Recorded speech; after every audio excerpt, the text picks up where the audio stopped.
Open my hands, Lord. 4 simple words, and yet such a radical prayer. Because if, by God, my clenched hand actually opens, particularly if it's been closed for a long time, the shape of my hand changes. And my grip on whatever I've been holding is loosened. I might actually let go. Even though I want to reach down for that which I've dropped, I'm also hit with the realization, stunned, that I am prepared now with open hands to receive, maybe for the first time, and to be equipped anew to lead a life that will be open-handed towards the world rather than closed-fisted. It is, dear friends, no accident that when you and I are hanging on to something very tightly and refusing to loosen our grip, the only solutions we tend to see are closed-fisted ones. Open my hands, Lord. I call the prayer radical, and I mean that from the Latin word radix, which means rooted. Because the hope of this prayer is rooted in our God, who is open-handed. To pray such a prayer is profoundly confessional, not only in our confessing honestly our own condition, our own need, and even in the midst of our blessing, our own poverty and aridness. But confession, that word also means a statement of faith or belief. And so in this case, we are confessing belief in the Lord and Savior who has shown us the open-handed God and realized that divine presence in our own life narratives, right in the midst of the here and now. I love this quote from Henry Nouwen. Praying is no easy matter. It demands a relationship in which you allow the other to enter into the very center of your person. Allow him to speak there. Allow him to touch the sensitive core of your being. And allow him to see so much that you would rather leave in darkness. The resistance to praying is like the resistance of tightly clenched fists. Strikes me that so often when circumstances or the movements of life loosen our grip on something that we have held tightly, we translate it as something being taken away from us. When maybe we are being prodded to let go of something that, while familiar and even cherished, never belonged solely to you and me. Something that has indeed graced our lives, but now is an agent of grace for others, only if we will loosen our own grip on it. It's a lot to think about. A thought for the church. Several weeks ago in Philly, I took the time to drive over to the place where my seminary was when I went for theological training in the 1980s. I had an amazing seminary experience. I would want it for anyone who was studying for the ministry.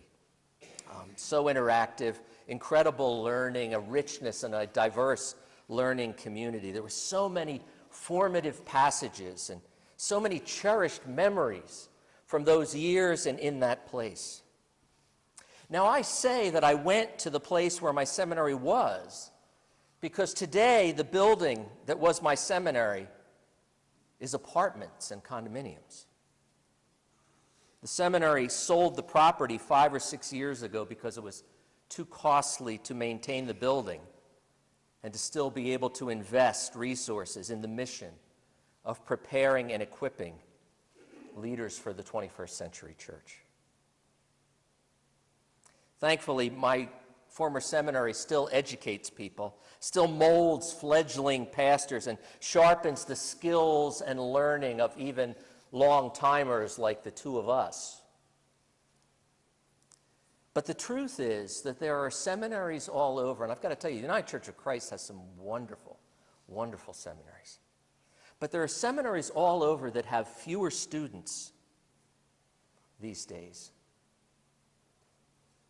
and fewer resources, because many of those who answer the call to ministry today can't be burdened with the kind of debt that they will incur, when probably they're more than likely going to be serving churches on a part-time basis in the future.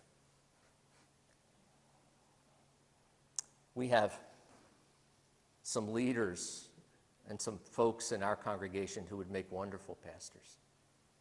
They have great gifts, but they're also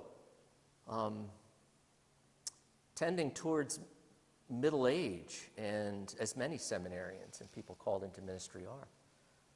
And the whole notion that they could just stop their life for 3 or 4 years and stop providing for their families and just dedicate themselves to seminaries, not realistic. So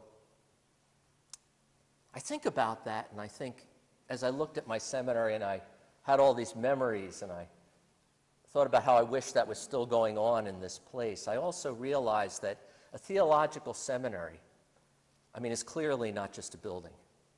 And as much as I loved that place at Lancaster and City Line, it wasn't there to be a museum to Scott Hutchinson's theological education, or even the generations that came before. Because if we as a church, in such circumstances, open our hands to receive from God, we will not only be resourced, but we will receive vision. And we will receive new ways and resources to educate leaders. And maybe to see leadership as not just ordained pastoral leaders, but leaders in congregations prepared for pastoral ministry that sort of cross the scope of congregational life. We can open our hands to be equipped anew and to lift up the mission, because it is the mission field that defines what ministry is going to be. And the mission field is different in the 21st century than it was in the 20th century. And ministry is always about the gospel of Jesus Christ, about the good news of God's love that claims everyone, everyone. And so rather than turning inward, we're being called outward. And although it is difficult, it's also wonderful. So at a time like I was having, I realized it's okay for me to mourn, but then pray and be prepared to receive. Open our hands, Lord, and equip us for the future, to bring the good news of the gospel alive to a world that thirsts and hungers for it. Now, all this hits us at a very personal level. And I think maybe the psalmist helps us, taking us deep. O Lord, you have searched me and known me. You are behind me and you are in front of me, and you lay your hand upon me. You lay your open hand upon me. Such knowledge is too wonderful for me. Of course it is so high that I cannot attain it. But what God is doing with us is never something to be attained. It's something to be experienced. It's something to be received. It's something to be spirited by. It is something to be lifted and even resurrected by. This is a God of presence, a God of touch, and the only way that God touches us is with an open hand. An open hand. I can go to the farthest place, farthest distance in the world, and even there, your hand shall lead me, And your right hand, even as I'm being led, shall hold me fast, shall embrace me, shall keep me close to you, embracing and movement at the very same time. And in that psalm, if I was to recite a little bit further, a familiar passage, I praise you for I am fearfully and wonderfully made. You know that passage? Help me, Lord, to perceive your ever-creative, open hand. It is a fact, my friend, and history teaches us this, that we image the God that we believe in.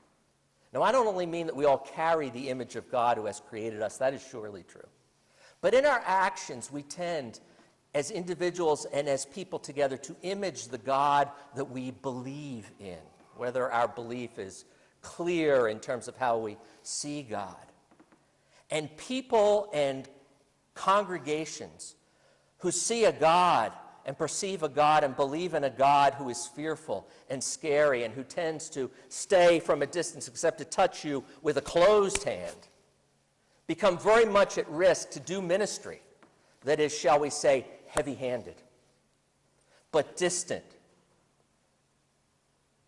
from the most tender and vulnerable parts of the people to whom we minister, and to ourselves as well.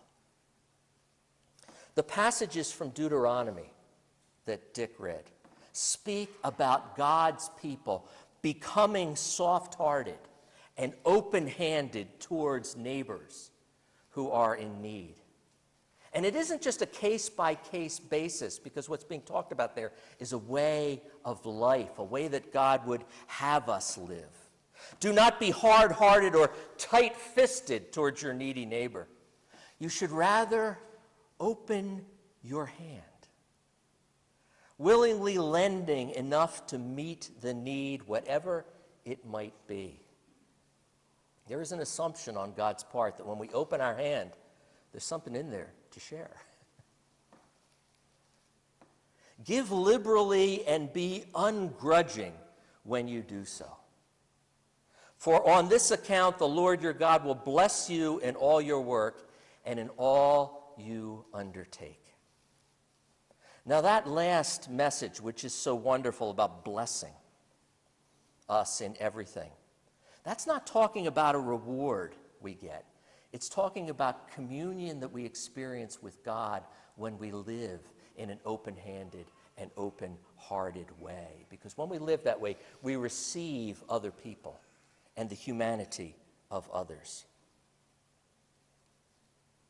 It is true, and in our congregation we have learned this in ministry among homeless folk, that it is not just we who are doing ministry, but then when we risk not only offering meals or embracing people on the street, but when we receive the humanity of people and allow time to receive their stories and receive the blessings that they offer us, we have realized that we are being evangelized, that we are evangelized.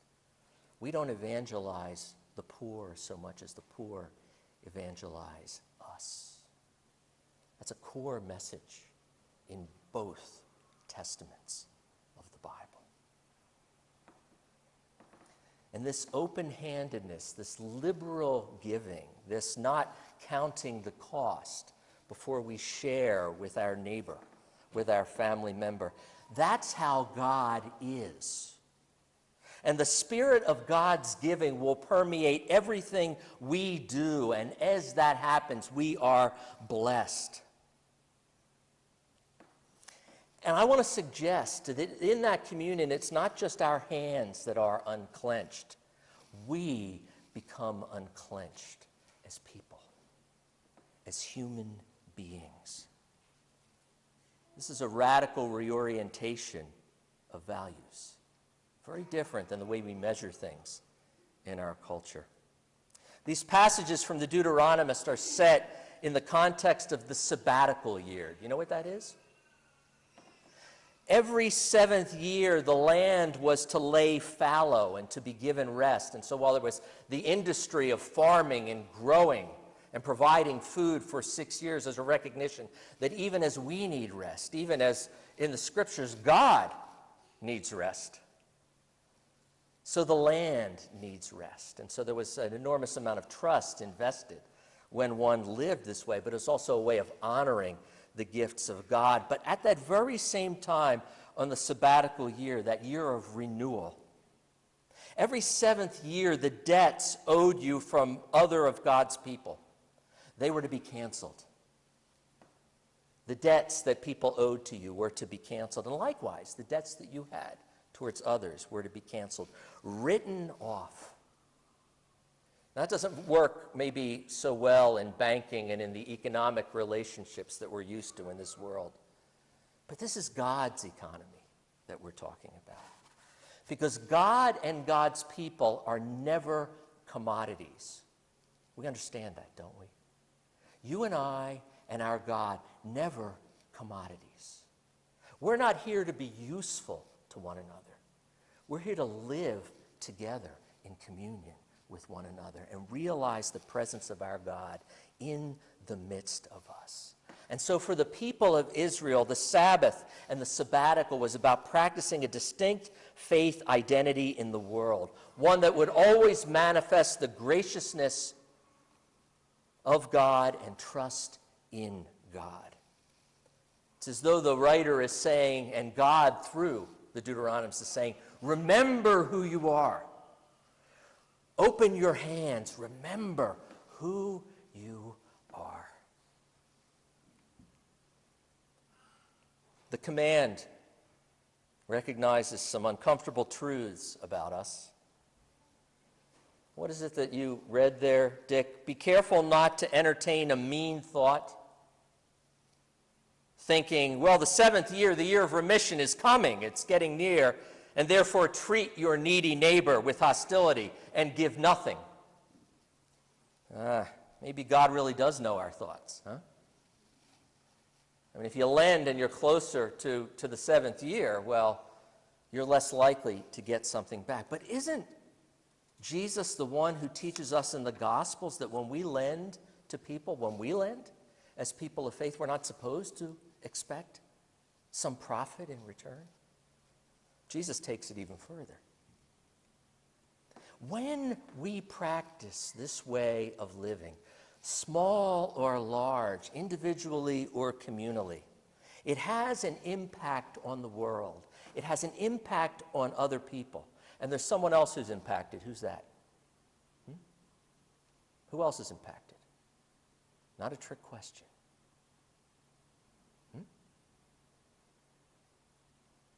Maybe you. Of course, you have to do it to know. The gospel reading was Mark's rendering of the story of Jesus in the synagogue at Nazareth, and how his proclamation of God's expansive love is rejected in Jesus' own hometown. Jesus comes and he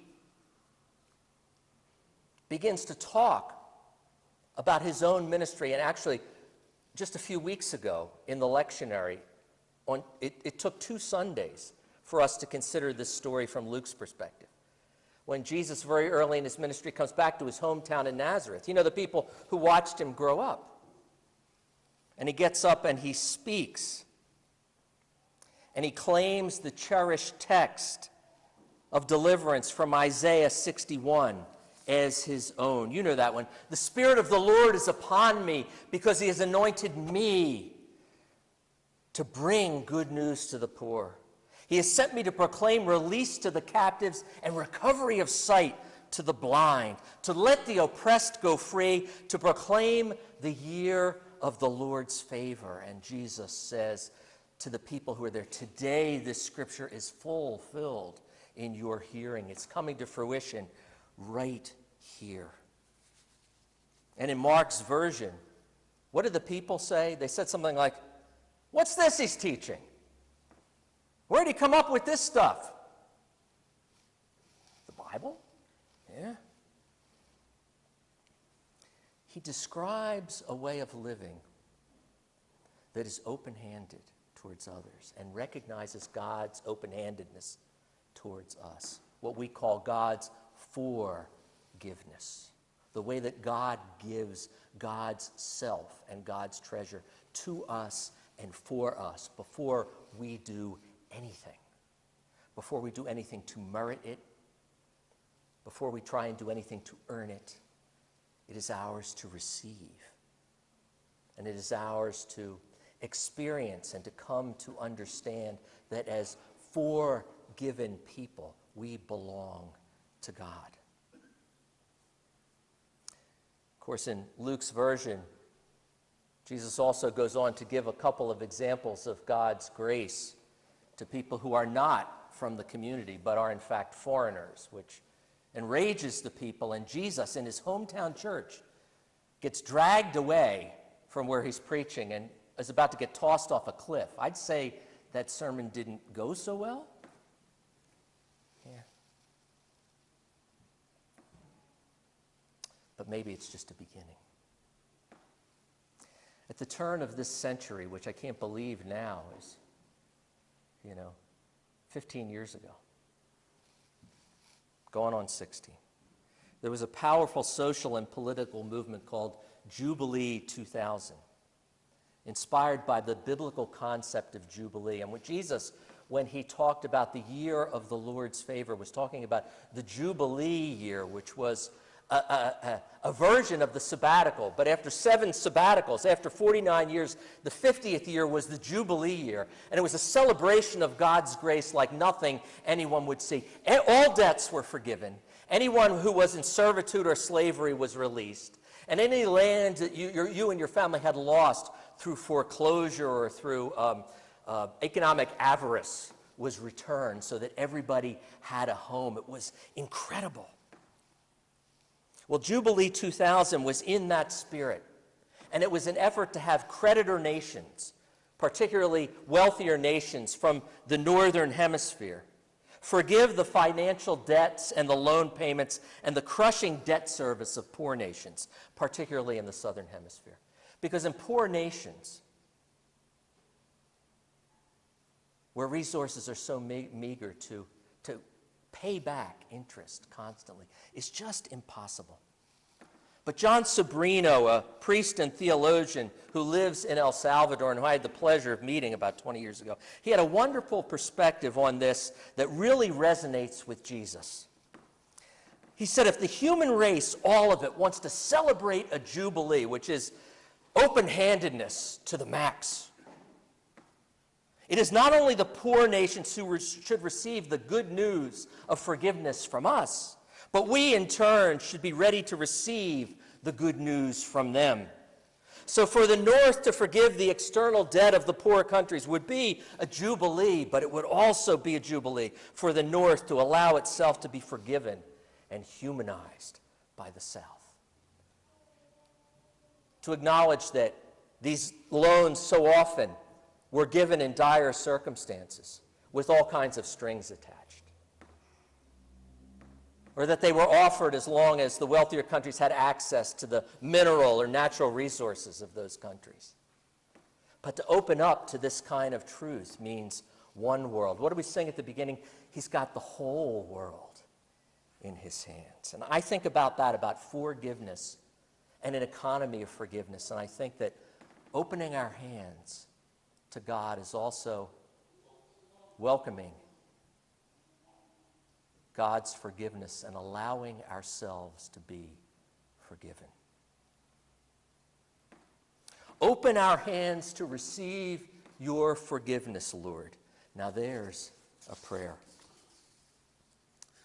And let me ask you this Lenten season, do you have anything that you need to be forgiven for? This is the season for that.